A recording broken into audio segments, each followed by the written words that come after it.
Episode start होता है तो ये लोग जैसे ही वो घर देखने के लिए आते हैं तो युवान की मुलाकात जिन से होती है। जिन उससे कहती है कि तुम घर जाकर खुद ही देख लो क्योंकि मुझे जरूरी काम है इसीलिए मैं जा रही हूँ। तो युवान को ये पता चल जाता है कि इन लोगों को इस घर में रूममेट चाहिए। लियान को जैसे ये बात पता चलती है वो साफ इनकार करने लगता है कि मैं घर शेयर नहीं कर सकता और मैं किसी के साथ यहाँ नहीं रह सकता क्योंकि मुझे स्क्रिप्ट लिखनी होती है और मैं सुकून से ये काम करना चाहता हूँ।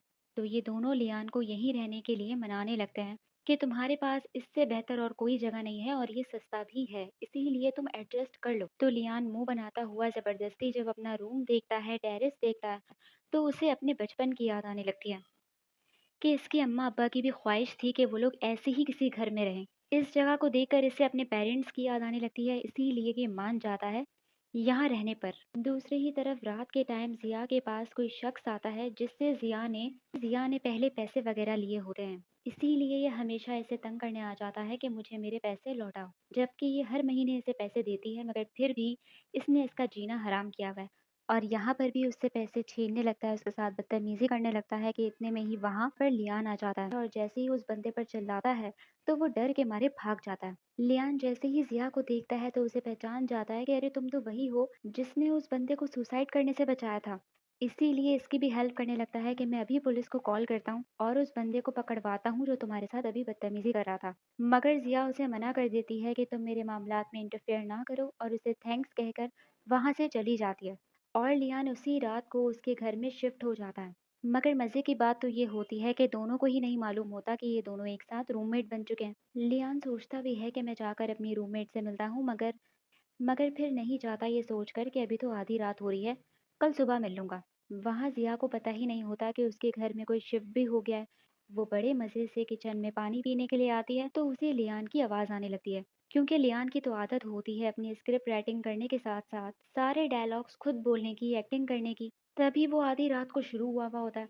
मगर जिया डर जाती है कि शायद मेरे घर में कोई चोर चका घुस आया है और वो भी उसी टाइम किडनैप करने की, मारने की बातें कर रहा होता है, तो वो और डर जाती है। तो अपने आप को बचाने के लिए उसकी तरफ चाकू रखकर खड़ी हो जाती है और ऐसी सिचुएशन में इन दोनों की मुलाकात एक दूसरे से होती है।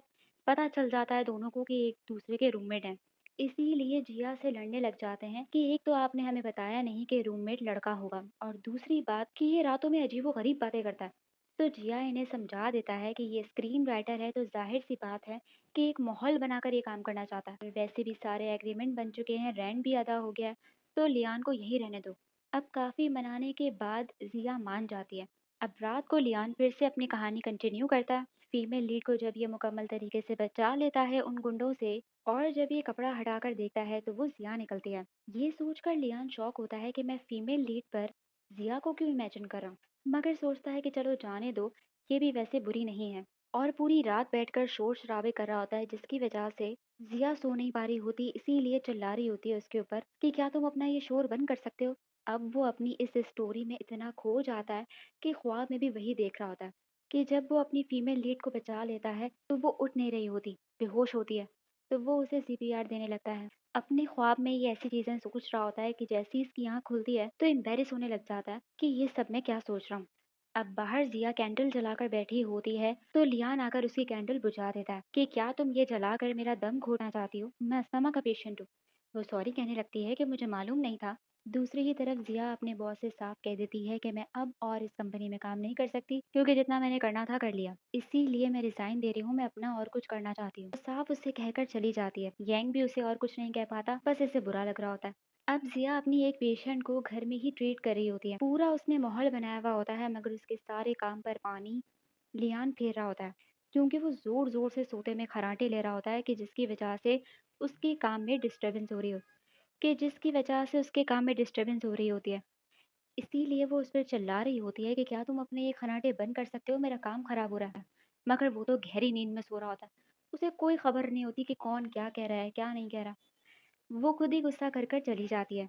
अब जिया के पास एक और कंपनी से ऑफर आती है कि हमारी कंपनी को ज्वाइन कर लो। तो जिया पेंडिंग पर डाल देती है कि मैं सोच कर बताऊंगी। इतने में ही जिया को कोई शख्स फॉलो कर रहा होता है और उसके हर काम पर नजर रखा हुआ होता है और उसकी छोटी से छोटी डिटेल को भी वो किसी को बता रहा होता है। अब रात को जब लियान की आंख खुलती है तो उसे भूख लगने लगती है मगर फ्रिज में कुछ नहीं पड़ा होता, इसीलिए मार्केट आ जाता है कुछ वेजिटेबल्स खरीदने के लिए, मगर वो भी सिर्फ कंजूसी से खरीद रहा होता है। सिर्फ एक एक दो दो आधे आधे पीसेस करके उठा रहा होता है। तो शॉपकीपर उससे मना करती है कि मैं इसे कैसे तोलूंगी, तुम इतने कम क्यों ले रहे हो। तो लियान कहता है कि जितना मुझे खाना है मैं बस उतना ही लेना चाहता हूँ, मगर वो शॉपकीपर उसे दे नहीं रही होती, इसीलिए वो किसी और शॉपकीपर के पास जाकर खरीदने लगता है।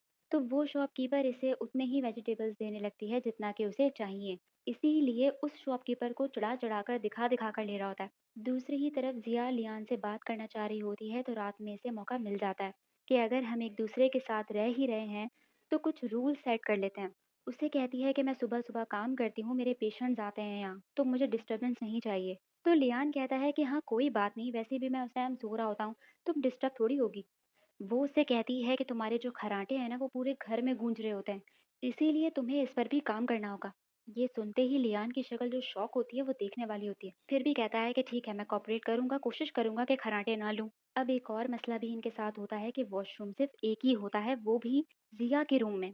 इसीलिए ये लोग सारी चीजें डिसाइड कर लेते हैं, क्या करना है क्या नहीं करना है, सारी चीजें ये दोनों अच्छे से सेटल कर लेते हैं। तो जिया उससे हाथ मिलाने लगती है कि चलो अगर साथ रह ही रहे हैं तो बिना किसी को डिस्टर्ब करे रहते हैं। दूसरी ही तरफ जिया थोड़ी डिप्रेस चल रही होती है, जबकि वो खुद भी साइकोलॉजिस्ट होती है, मगर अपने पास्ट लाइफ को लेकर अपनी माँ को याद कर रही होती है। अब लियान को उसका भाई बुलाकर उसे कोई आलीशान स्टूडियो दिखा रहा होता है, क्योंकि ये लोग भी अपना एक बड़ा स्टूडियो लेना चाह रहे होते हैं। लियान कहता है कि तुमने मुझे आधी रात को इसलिए यहाँ बुलाया कि तुम दूसरे के स्टूडियो पे खड़े होकर ड्रीम देखो, मगर बाद में पता चलता है कि ये किसी दूसरे का स्टूडियो नहीं होता, बल्कि जिया ने ही रेंट पर ये स्टूडियो खरीद लिया होता है। इसीलिए ये बड़ा खुश हो रहा होता है कि अब तुम्हें कोई जरूरत नहीं है कि तुम उस जिया के साथ रहो, अब तुम यहाँ अपने स्टूडियो में रह सकते हो। ये सुनकर लियान की खुशी का कोई जवाब नहीं होता, वो इतना खुश हो जाता है, तुम सच कह रहे हो, मेरी जान छूटी। फौरन जिया के लिए फ्रूट्स वगैरह खरीद के लाके उसको देता है कि अब मैं यहाँ से जा रहा हूँ। बहुत खुश चल रहा होता है और साथ ही साथ रात को फिर से उसका काम स्टार्ट हो जाता है और जोर जोर से कीबोर्ड दबा रहा होता है कि जिया कहती है कि लगता है कि आज ये अपना कीबोर्ड तोड़ ही देगा। दूसरी ही तरफ जिया के भाई को दिखाया जाता है जिसका नाम होता है जियांग। ये और जिया की दोस्त जिन एक ही जगह नौकरी करते हैं और इनकी आपस में कभी नहीं बनती। दूसरी ही तरफ लियान अपने भाई से पेमेंट की बात करने लगता है कि मैंने इतना सब कुछ लिख लिया है, तो मेरी पेमेंट कब मिलेगी मुझे। तो उसका भाई टाल मटोल करने लगता है कि अभी तक पेमेंट आई नहीं, पेमेंट दी नहीं, और लियान को एक और हाई स्कूल लव स्टोरी लिखने को कहता है। मगर लियान को समझ नहीं आ रहा होता कि वो क्या लिखे, क्लाइंट को कैसी स्टोरी चाहिए। इसीलिए जिया क्लाइंट के साथ इसकी मीटिंग फिक्स कर देता है कि तुम जाकर उससे खुद ही मिल लो। मगर लियान मिलने में थोड़ा ऑकवर्ड फील कर रहा होता है, क्योंकि वो आज से पहले किसी क्लाइंट से ऐसे नहीं मिला होता। तो उस क्लाइंट से मिलकर भंडी करता है। स्क्रिप्ट के बारे में जानने के बजाय उस लड़की की बायो हिस्ट्री के बारे में जान रहा होता है, उसके ऊपर करेक्टर स्केच बना रहा होता है। वो लड़की भी परेशान हो जाती है कि ये मेरा इंटरव्यू क्यों ले रहा है स्क्रिप्ट के बारे में लिखने के बजाय। और उसी टाइम उसी वक्त जिया भी अपने भाई के साथ बैठी होती है, जो कि उसे उसकी जॉब छोड़ने पर डांट रहा होता है कि वो तुम्हारे लिए अच्छी जॉब थी, तुम्हें नहीं छोड़नी चाहिए थी। मगर जिया कहती है कि मुझे जो अच्छा लगता है वो मुझे करने दो, मैं किसी और के ऊपर रिले नहीं करना चाहती, बल्कि खुद अपना स्टूडियो खोलना चाहती, जो कि इसने खोल रखा होता है। वहाँ वो लड़की लियान से इतना तंग आ जाती है कि जिया को कॉल करके बताने लगती है उसकी शिकायतें। ये सारा सीन जिया भी देख लेती है उस लड़की को लियान की बुराई करते हुए। अब जिया लियान को डांटने लगता है कि मैंने तुम्हें वहाँ क्लाइंट से स्टोरी के बारे में डिस्कस करने के लिए भेजा था, तुम क्या उसकी पूरी बायोग्राफी लिखने बैठ गए। तो लियान कहता है कि मैं बस उसे जानना चाह रहा था ताकि बाद में मुझे पता चल सके कि उसे कैसी स्टोरी चाहिए। और ये करेक्टर स्केच मैंने सिर्फ उस लड़की का नहीं, बल्कि मैं जिस जिससे आज तक मिला हूँ उन सब का लिखा है, आप दोनों का भी लिखा है, यहाँ तक कि पढ़ के भी सुनाने लगता है। तो जिया उससे कहता है कि तुमने जो ये रायता फैलाया है ना, तो अब तुम्हारी सजा ये है कि तुम्हें एक दिन के अंदर अंदर कंप्लीट करनी है पूरी स्क्रिप्ट। मैंने क्लाइंट को यही कहकर मनाया, वरना वो भाग जाएगी। इसी वजह से इसके ऊपर काफी प्रेशर आ जाता है और ये स्टोरी लिखना स्टार्ट कर देता है और कुछ आइडियाज लेने के लिए मूवीज भी देखने लगता है, मगर कम वॉल्यूम में देख रहा होता है इसीलिए। तो जिया भी मूवी देखने के लिए उसके साथ आकर बैठ जाती है और उससे कहती है कि तुमने आवाज़ बंद क्यों करी हुई है। तो लियान कहता है कि मैंने तुम्हारी वजह से ही आवाज़ बंद की हुई थी, क्योंकि मुझे ऐसा लगा कि शायद तुम सो रही होगी। ऐसे ही दोनों पूरी रात मूवी एक साथ देखते हैं और सुबह दूसरे दिन जिया लियान को भी डिनर करने के लिए बुलाने लगती है, मगर वो दरवाज़ा ही नहीं खोल रहा होता, काफ़ी टाइम हो जाता है। इसीलिए जिया घबरा जाती है कि कहीं इसे कुछ हो तो नहीं गया, इसीलिए दरवाज़ा खोलकर जब अंदर आती है तो वो बेहोश पड़ा होता है।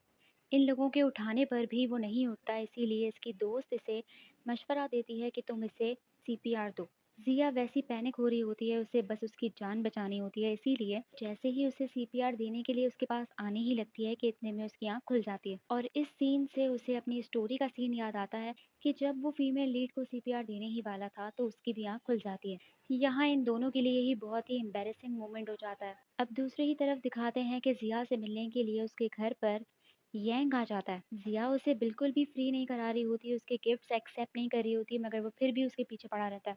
ज़िया ने अपने घर में ही अपना स्टूडियो खोला हुआ होता है, अपने क्लाइंट से वो यहीं मिलती है और अभी भी उसके किसी क्लाइंट के आने की वजह से यंग थोड़ी देर के लिए बाहर चला जाता है। लियान तो अपने रूम में ही होता है, मगर वो स्क्रिप्ट लिखने में मगन होता है। बाहर ज़िया जब अपने पेशेंट से कहती है कि तुम्हें ज़्यादा इलाज की ज़रूरत है, तुम्हें हॉस्पिटल में एडमिट होना पड़ेगा, तुम्हें मेडिसिन लेनी पड़ेगी, तो ये बात पेशेंट से बर्दाश्त नहीं होती, वो चिल्लाना शुरू कर देता है वहाँ पे कि तुम्हें पेशेंट देखने नहीं आते, तुम सही डॉक्टर नहीं हो।